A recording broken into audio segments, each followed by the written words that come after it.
Hello, नमस्ते। कैसे हैं आप सभी?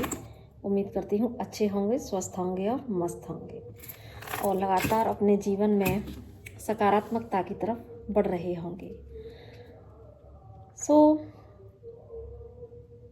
आज हम बात करने वाले हैं मोक्ष के ऊपर।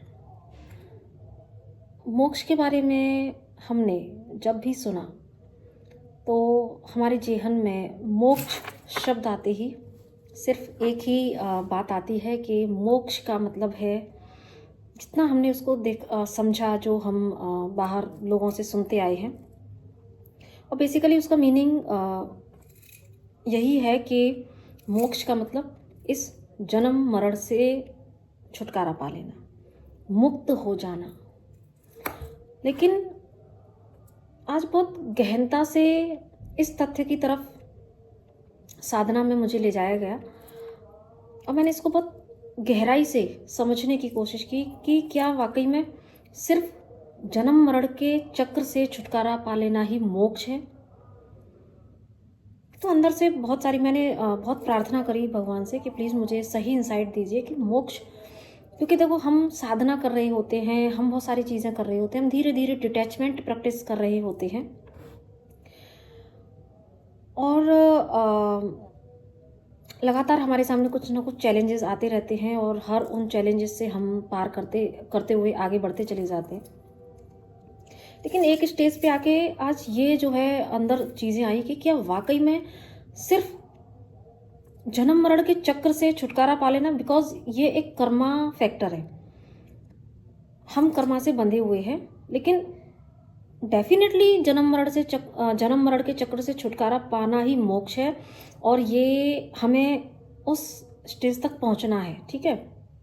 लेकिन क्योंकि हम कर्मा से बंधे हुए हैं, अब हम इस मैट्रिक्स में रह रहे हैं और ये दुनिया जिसे हम माया जाल कहते हैं, ठीक है। और इस माया से निकलना, इसको भव सागर कहते हैं। कितने संतों ने इसको भव व्याधि यानी कि बीमारी का नाम दिया है ना। क्यों? क्योंकि हम ना चाहते हुए भी कर्मा में इंडल्ज हो जाते हैं। मुझे जो एक डीप इंसाइट आज मिली वो ये कि मोक्ष का जो रियल मीनिंग है, डेफिनेटली उसका मतलब है मुक्त हो जाना। लेकिन किससे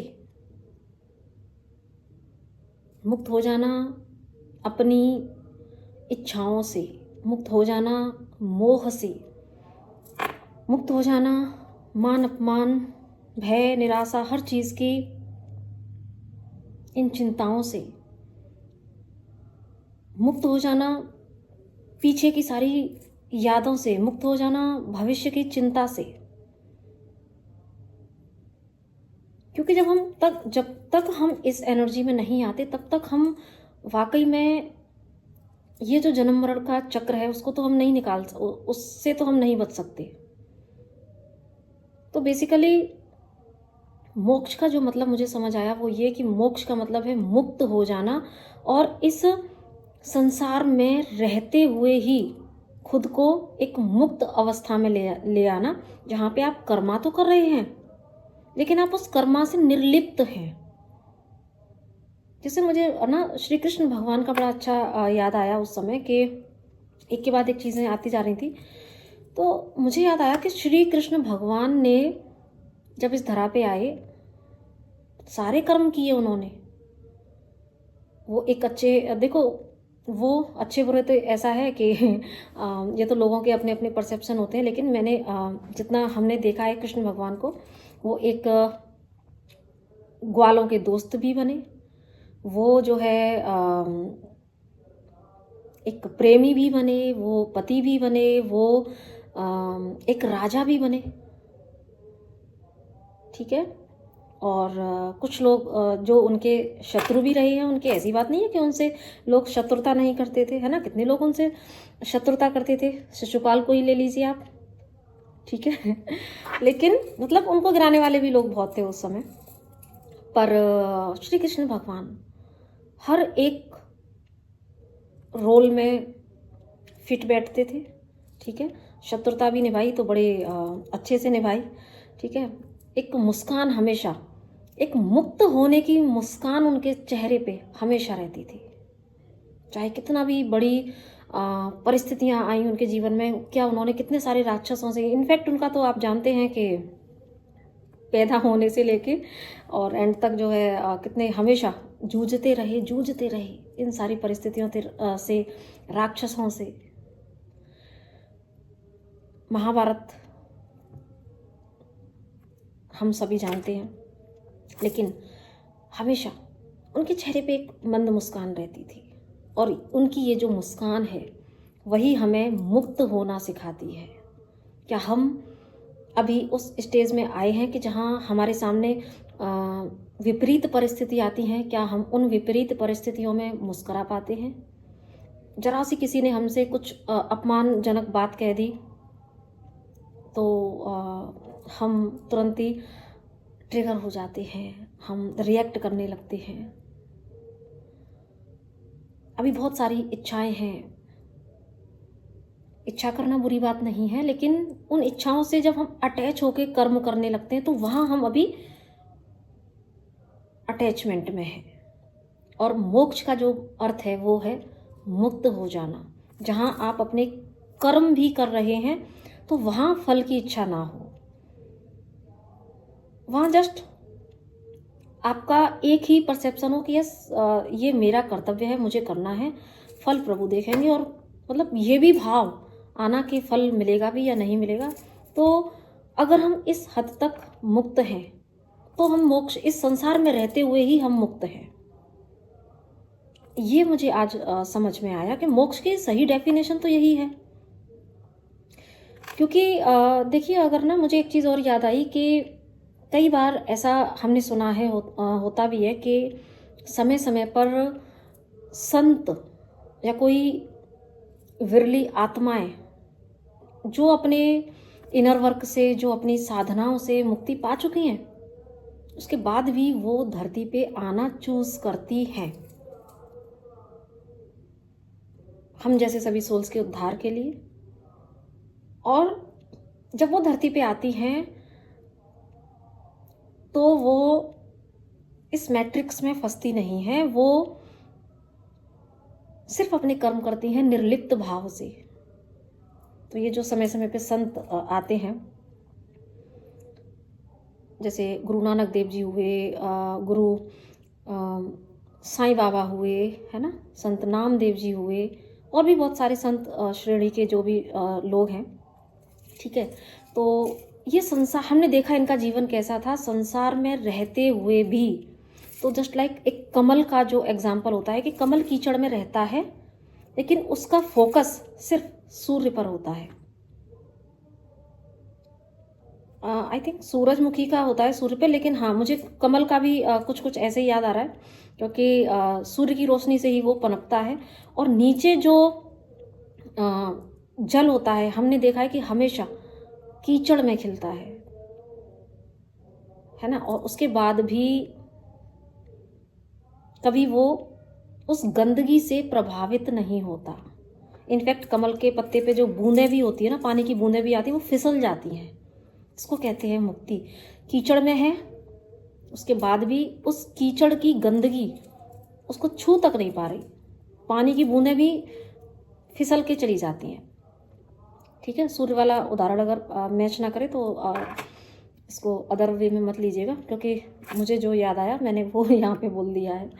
ठीक है, लेकिन बेसिकली जो हमने कमल से सीखना है वो ये कि कमल उस कीचड़ में रहते हुए भी वो निर्लिप्त रहता है, वो उसकी गंदगी से अपनी सुंदरता नहीं खोता। तो उसी तरीके से जब भी संत धरती पे आते हैं, हमेशा अपनी अच्छाई को बिखेरते हैं, लोगों को सही रास्ता दिखाते हैं। तो वो कई बार मुक्त होके भी वो आत्माएं धरती पे फिर से जन्म लेना चूज करती हैं, क्योंकि उनको पता है ये कला कि हम संसार में रह के भी निर्लिप्त भाव से, कर्मा में इंडल्ज हुए बिना भी हम अपना काम कर सकते हैं, हम लोगों को जगा सकते हैं। जितना मुझे समझ में आया, कि जो हम मोक्ष का कई बार बहुत हो अल्लाह मचाते हैं कि भाई हम बहुत सारे सोल से मैंने सुना है कि मतलब भक्ति हम कुछ भी थोड़ी सी भी कर रहे होते हैं तो कि नहीं, ये तो हम हर किसी की चाह होती है एक्चुअली जब। और इसमें मैंने एक चीज़ और देखी कि जब इंसान थक जाता है, परेशान हो जाता है, लाइफ में भक्ति की तरफ मुड़ता है, तो कई मैंने ऐसे लोगों को ये कहते हुए सुना है कि नहीं, ये तो मेरा आखिरी जन्म है, मुझे अब जन्म नहीं लेना। लेकिन मुझे ऐसा लगता है जैसे कि वो आत्मा की पुकार नहीं है, वो इन दुखों से, निराशाओं से भागने का, कि भाई बस भगवान अब बहुत हो गया है ना। तो वहाँ पे शायद आप समझ रहे होंगे मेरी बात को कि जब इंसान दुखी परेशान हो जाता है तो इस तरह के भाव उठते हैं।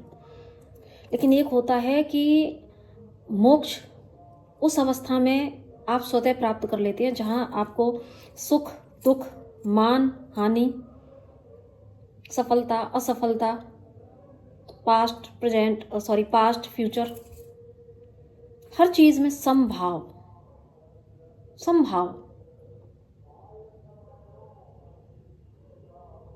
किसी के प्रति कोई ग्रज नहीं है। और श्री कृष्ण भगवान जैसी एक मुस्कान, एक विश्वास, तो मुझे लगता है कि वो मोक्ष है। तो दुखी परेशान होके, ज़िंदगी से लाचार होके और इस तरीके से जब हम मोक्ष की कामना करते हैं तो मीन्स यहाँ पे अभी हमारे कर्मा पेंडिंग है ना। और मोक्ष उस स्थिति का नाम है जहाँ पे कि आप इस भव सागर में रहते हुए भी आपको इस भव सागर से पार करना आता है। आपको वो कला आ जाती है जहाँ पे आप उस संसार सागर में रहते हुए भी आप easily go with the flow चलते चले जाते हैं। आप संसार में रह के भी कर्म से मुक्त होते हुए चले जाते हैं। आपको ये कला आ जाती है, एक्चुअली आर्ट ऑफ लिविंग जिसको कह सकते हैं, ठीक है। आपको वो कला आ जाती है कि किस तरीके से इस संसार में रहा भी जाता है और इस संसार में किस तरीके से कर्मा भी क्रिएट नहीं किए जाते, है ना। तो ये कला आ जाती है। और ये सुनने का विषय मात्र नहीं है, सिर्फ इसको एक्सपीरियंस किया जा सकता है ना। एक्सपीरियंस किया जा सकता है जिस दिन आप कुछ खोने का डर या जितनी भी चीज़ें अभी मैंने एक्सप्लेन की, जब आप हर स्थिति में संभाव स्थिति में रह सकते हैं, आपकी अंदर की पीस अगर बरकरार है, आपको पता है कि सब कुछ ये ड्रामा ही तो है, ये जो हो रहा है सब अपने अपने रोल प्ले कर रहे हैं। तो जहाँ आपको ना साक्षी भाव में रह के चीज़ों को देखना, लोगों को समझना और उस अकॉर्डिंग एक्ट करना जब आ जाता है, तो मीन्स आप कर्मा को समझ रहे हैं, आप मुक्ति को चुन रहे हैं, आप बेवजह के ड्रामा में नहीं फंसते। आपको कुछ ट्रिगर नहीं करता है तो आप तुरंत ही अपना परसेप्शन चेंज करते हैं। तो मुझे लगता है कि मोक्ष का सही मतलब यही है कि पहले मोक्ष, एक्चुअली मुझे जो रियलाइज़ हुआ कि मोक्ष जो घटित होता है ना, वो पहले हमारे घट के भीतर घटित होता है, जहाँ हम अपने आप को मुक्त पाते हैं। हमें ऐसा फील होता है जैसे कि हम मुक्त हैं, हम रिश्ते निभा रहे हैं, लेकिन यस, ये हमारी रिस्पॉन्सिबिलिटी है, हमें किसी से कुछ चाहिए नहीं और हम जो दे रहे हैं तो हमें बाउंड्रीज भी पता है, हम खुद को लुटा के खुद को खाली करके नहीं दे रहे। तो जो हर पल आपको एक मुक्ति का एहसास भीतर से हो कि यस, और आप अंदर से पीस में हैं, सुकून में हैं, कोई गम नहीं, कुछ नहीं, जो होगा देखा जाएगा, है ना। इनफैक्ट वो बात ही नहीं आती कि जो होगा देखा जाएगा, प्रेजेंट मोमेंट को मेंटेन कर लेना, इस मैट्रिक्स के गेम को समझ जाना, जो कुछ हो रहा है आंखों के सामने सब कुछ आप एक प्रत्यक्षदर्शी बन के, एक साक्षी भाव में आके आप चीज़ों को देख पा रहे हैं और खुद को उससे इन्फ्लुएंस नहीं होने दे रहे। आप डिटैच हैं बट प्रेम के साथ, आप मुक्त हैं।